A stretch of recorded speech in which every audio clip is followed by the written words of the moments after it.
wajah baru yang penuh semangat di sini. Atas nama seluruh manajemen dan tim, saya mengucapkan selamat datang di perusahaan ini. Kalian telah memilih untuk bergabung dengan sebuah tim yang tidak hanya bekerja, tetapi juga berinovasi, berkolaborasi, dan memberikan dampak. Saya tahu sebagai anggota baru ada banyak hal yang ingin kalian ketahui. Dan salah satu hal paling fundamental yang ingin saya bagikan hari ini adalah tentang visi dan misi kita. Ini bukan sekedar kata-kata indah yang tertulis di dinding, melainkan kompas yang memandu setiap langkah kita dan jantung yang memompa semangat di setiap pekerjaan yang kita lakukan. Visi kita di perusahaan ini yaitu menjadi pemimpin inovasi di industri yang memberikan solusi berkelanjutan untuk masyarakat. Bayangkan sejenak apa artinya itu. Itu berarti kita tidak hanya berambisi menjadi yang terbaik, tetapi kita ingin menjadi pelopor. Kita ingin menjadi pencipta solusi yang bukan hanya menyelesaikan masalah hari ini, tetapi juga membentuk masa depan yang lebih baik. Visi ini adalah bintang utara kita, tujuan jangka panjang yang selalu kita tuju. Misi kita yaitu yang pertama, mengembangkan produk atau layanan inovatif dan berkualitas tinggi. Yang kedua, membangun tim yang kolaboratif dan berorientasi pada solusi. Yang ketiga, menerapkan praktik bisnis yang berkelanjutan dan bertanggung jawab sosial. Setiap poin dalam misi ini adalah langkah konkret yang kita ambil setiap hari. Jika visi adalah apa yang ingin kita capai, maka misi adalah bagaimana kita akan mencapainya. Ini adalah janji kita kepada diri sendiri, kepada pelanggan, dan kepada masyarakat. Teman-teman sekalian, kalian adalah bagian penting dari perjalanan ini. Setiap dari kalian membawa bakat unik, perspektif baru, dan energi luar biasa yang sangat kita butuhkan. Kalian bukan hanya pekerja, kalian adalah agen perubahan, inovator, dan kontributor dalam mewujudkan visi dan misi kita. Tapi data yang diberi Syukur itu jelas-jelas tidak akurat. Ini akan merusak keseluruhan laporan kita. Tidak akurat bagaimana?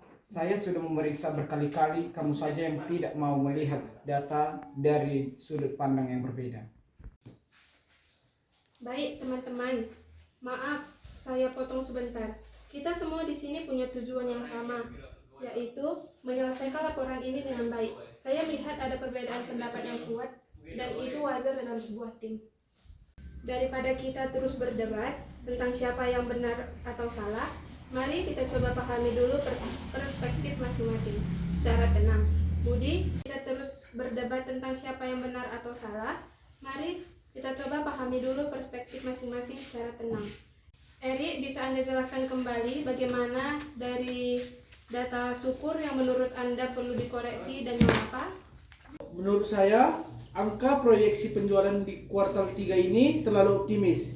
Berdasarkan tren pasar terbaru, itu tidak realistis. Terima kasih Eri. Sekarang Syukur, bisa Anda jelaskan mengapa Anda menggunakan angka proyeksi tersebut? Data apa yang Anda jadikan acuan? Saya menggunakan data dari riset pasar terbaru yang dikeluarkan oleh lembaga pertama, Bu. Mereka memprediksi ada peningkatan signifikan permintaan di segmen produk kita yang mendukung proyeksi saya. Baik, saya paham sekarang duduk permasalahannya. Eri, kekhawatiran Anda tentang realisme data itu penting. Syukur, dasar data Anda juga kuat. Sepertinya ini lebih ke arah interpretasi data dan faktor-faktor eksternal yang kita gunakan sebagai asumsi. Tim, bagaimana menurut kalian? Adakah yang punya pandangan lain terkait tren pasar atau data yang bisa kita gunakan untuk meninjau kembali proyeksi ini? Mungkin ada data pendukung atau pandangan yang bisa menjembatani perbedaan antara Eri dan Syukur? Saya kebetulan baru saja membaca laporan dari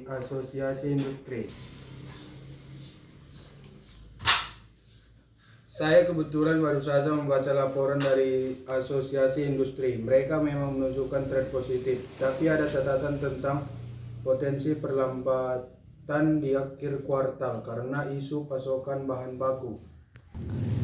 Oke, terima kasih Yoga. Itu masukan yang sangat berharga. Nah, Eri dan Syukur, bagaimana jika kita pertimbangkan informasi ini?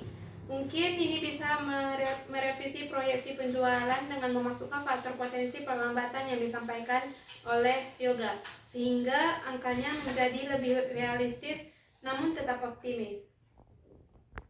Saya setuju jika ada penyesuaian. Itu akan membuat laporan kita lebih kredibel. Saya juga tidak masalah jika ada penyesuaian minor, asalkan dasar data riset pasarnya tetap dipertimbangkan. Bagus, ini adalah solusi yang konstruktif. Jadi kesepakatannya begini. Syukur, tolong tinjau kembali angka proyeksi dengan mempertimbangkan data dari asosiasi industri yang disebutkan oleh Yoga. Erik, tolong bantu Syukur untuk menganalisis dampaknya terhadap bagian laporan Anda. Mari kita sepakati proyeksi baru ini terus selesai dan direvisi paling lambat besok pagi. Siap, Bu. Ingat teman-teman, perbedaan pendapat itu sehat dan bisa membawa kita pada solusi terbaik. Yang terpenting adalah bagaimana kita mengelola perbedaan itu untuk kepentingan bersama dan proyek kita. Mari kita terus berkolaborasi dan saling mendukung.